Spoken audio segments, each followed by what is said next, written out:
আসসালামু আলাইকুম। বাংলাদেশের এক রাজনীতিবিদকে দেখলাম, সম্ভবত সাকিব মাশরাফির রাজনীতিতে অংশগ্রহণ বা তাদের প্রতি ক্ষোভ দেখাতে গিয়ে খেলাধুলা নিয়ে অনেক বাজে মন্তব্য করছেন। আমি বাজে বলবো এই কারণে যে একজন আহ, রাজনীতিবিদ যিনি দেশের সংবিধান মেনেই রাজনীতি করছেন এবং তিনি অবশ্যই স্বপ্ন দেখেন যে একদিন তার দল ক্ষমতায় যাবে। তো যিনি বাংলাদেশের সংবিধান মেনে রাজনীতি করেন, তিনি একটা দেশের এবং সেই দেশের খেলাধুলা নিয়ে এরকম বিরূপ মন্তব্য করতে পারেন বলে আমার কাছে মনে হয় না।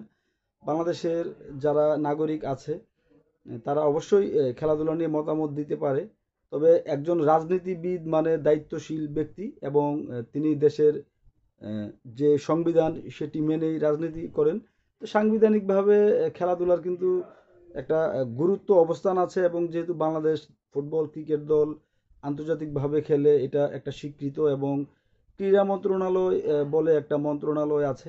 তো তিনি যেহেতু রাজনীতিবিদ, ভবিষ্যতে তিনি সংসদ সদস্য হতে পারেন, সরকার প্রধানও হতে পারেন, তাহলে তিনি খেলাধুলা নিয়ে যে মনোভাব পোষণ করেছেন, তাহলে তিনি যদি ক্ষমতায় আসেন তাহলে কি খেলাধুলা তিনি বন্ধ করে দিবেন একেবারে?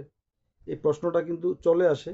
তা আমি জানি না আসলে তিনি কেন এইভাবে খেলাধুলার উপর বিষেধাজ্ঞা করেছেন এবং এটি খুবই অবাক লেগেছে। আমাদের শৈশব যেখানে খেলাধুলায় কাটে, কিন্তু তিনি আসলে প্রশ্নটা অনেকেই করেছে যে তিনি কি আসলে শৈশবে খেলাধুলা করেননি, কিংবা খেলাধুলা যে ব্যক্তি করেননি তার মানসিক বিকাশ তো প্রশ্নবিদ্ধ থাকে। কারণ খেলাধুলার যে বাণিজ্যিকরণ সেটা নিয়ে ধর্মীয়ভাবেও একটা আলাপ আছে বা আপত্তি তোলা যায়, কিন্তু খেলাধুলাটা যেটা হয় সেটার বিষয়েও কিন্তু তিনি কিন্তু ব্যাখ্যা করে বলেননি যে যেটা ধর্মীয়ভাবে বলা হয় যে শারীরিক কসরতের জন্য খেলাধুলা করা যাবে, ধর্ম যেটা বলতে চায়, তো তিনি কিন্তু সেটাও বলেননি। তিনি সরাসরি বিষেধাজ্ঞা করেছেন যে মিডিয়াতে দেখায় এতজন দৌড়াদৌড়ি করে।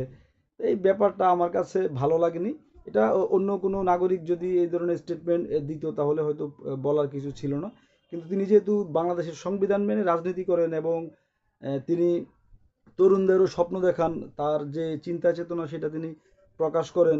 এই ক্ষেত্রে একজন রাজনীতিবিদ যদি দেশের যে টপ লেভেলের দুইটা খেলা ফুটবল ক্রিকেট, সেই দুইটা খেলাকে যদি এভাবে প্রশ্নবিদ্ধ করে কথা বলেন এবং এটাকে তিনি পাত্তাই না দেন, তাহলে তো তিনি রাজনীতিতে ভালো করবে কিনা এটা একটা প্রশ্ন আসে এবং বাংলাদেশের মানুষ জনগণ ওনার উপরে আস্থা রাখবে কিনা এবং রাখার সাহস পাবে কিনা, যে ব্যক্তি খেলাধুলা নিয়ে এমন বিষেধাজ্ঞা করে।